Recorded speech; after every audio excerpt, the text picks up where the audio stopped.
Hello, hello, and a wonderful on-passive day to you. This morning we're going to be talking about salves. Um, they've been around a long, long time. The Egyptian and Greek civilizations used them uh, as they made them from natural ingredients like beeswax and olive oil and herbs, and they used them to treat wounds and other skin conditions. Traditional Chinese medicine also uses them for healings, and monks in the medieval Europe even made salves using the local herbs and plants, and they were treating various ailments with them.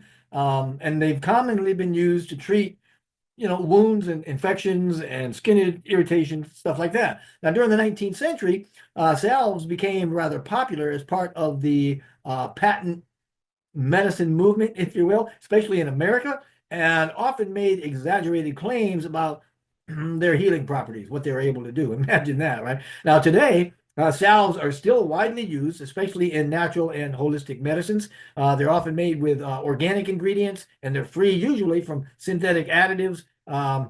And a lot of the salves are available as over-the-counter products. Now, like other things we've talked about, salves have evolved, improved over the centuries, but their core purpose remains the same in that they're to provide some natural, effective treatment for various skin ailments. And in this way, they are akin to the topical tinctures that we've discussed in the previous video. And like those tinctures, salves are meant for external use only. That means they should not be eaten or otherwise ingested. So they're formulated with ingredients meant to be absorbed through the skin, and they contain substances that could fairly well be harmful if you decided you wanted to try to swallow them. So they're made by combining oils and waxes and sometimes herbs to create a semi-solid mixture, if you will, that can be applied and smoothed over the skin. And in this way, salve is a type of an ointment or a balm. That's a good word that can be used to treat various skin irritations, skin issues.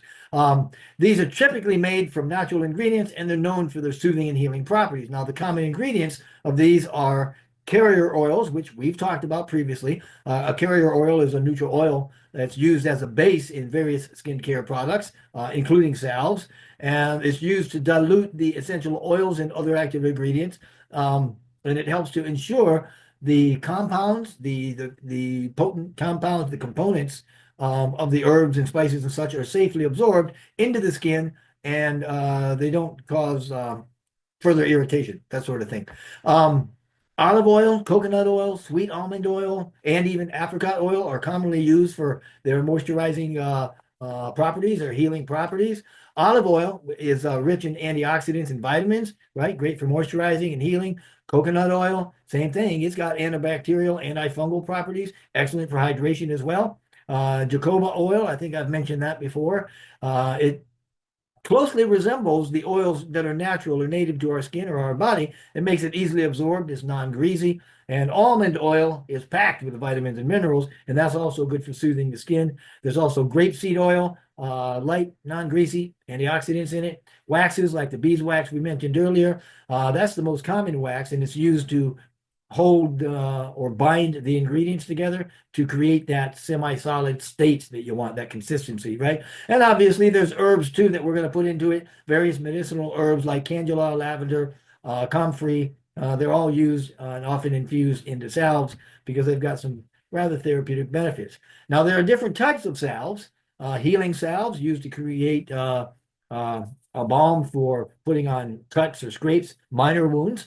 There's soothing salves. These things help to release or relieve rather skin irritations, things like insect bites, sunburns, that sort of thing. There are also anti-inflammatory salves, and these contain ingredients like arnica and chamomile that reduce inflammation and pain. And we have also moisturizing salves. A lot of people use moisturizers, right? And these are ideal for dry or chapped skin, conditions perhaps like eczema, maybe even seborrhea.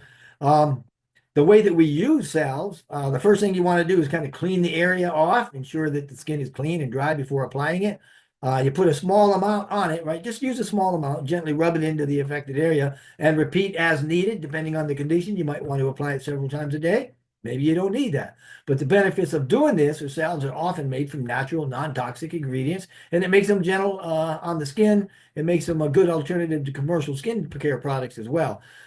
They also provide a targeted treatment because they're formulated to address specific skin issues, which provides targeted relief. And they're really easy to apply. You can be used on the go or use it very quickly at home.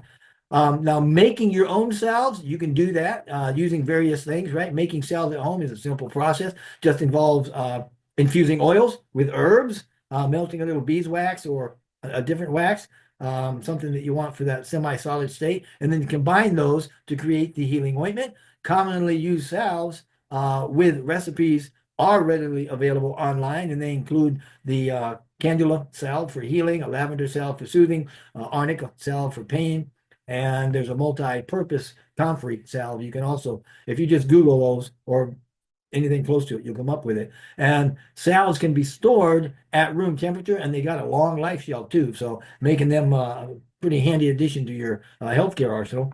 Now, instructions for making your own salve, right? First thing you want to do is prepare the herbs. If you're using fresh herbs, then you need to dry them thoroughly to prevent mold. Crush those herbs, and when in doing that, you crush them into a powder. That really increases the surface area for infusion, so they infuse better, or the ingredients will. And then infuse the oil, right? But this means that you want to place the crushed herbs in a glass jar. You cover them with the carrier oil, seal that jar, put it in a warm, sunny spot for 2 or 3 weeks. You shake it up on occasion, to help with the infusion process. Alternatively, you could use a double boiler to gently heat the herbs and oil for 2 or 3 hours if you're in a hurry. Now, after that, you want to strain the oil. Once infused, you do that through a cheesecloth or a fine mesh, something like that, a strainer perhaps, to remove all the coarse herb particles. You want to melt your wax, right, in a double boiler. In other words, a pan within a pan with water on the outside of the inside pan, so you can melt the wax. Use about 1 ounce of beeswax for about every 4 ounces of infused oil. And you can adjust the amount of beeswax to get the consistency that you want, whatever is particular to you, whatever your preference is. The more beeswax, the firmer the salve is going to be, less for a softer one, obviously.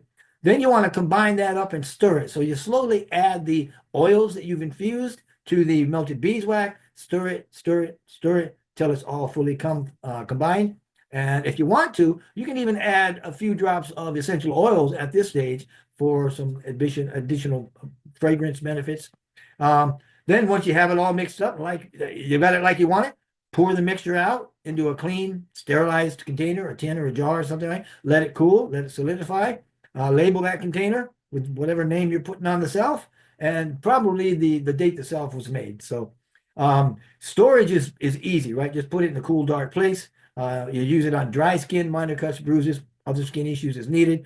And one of the precautions that you might want to check out if you're really not sure how you're going to be affected by it is to always do a patch test before the new salve, before you use a big amount of the salve, to make sure that you don't have some sort of a allergic reaction. And don't use it on deep wounds or severe burns, that sort of thing. So there you have it. That's salves.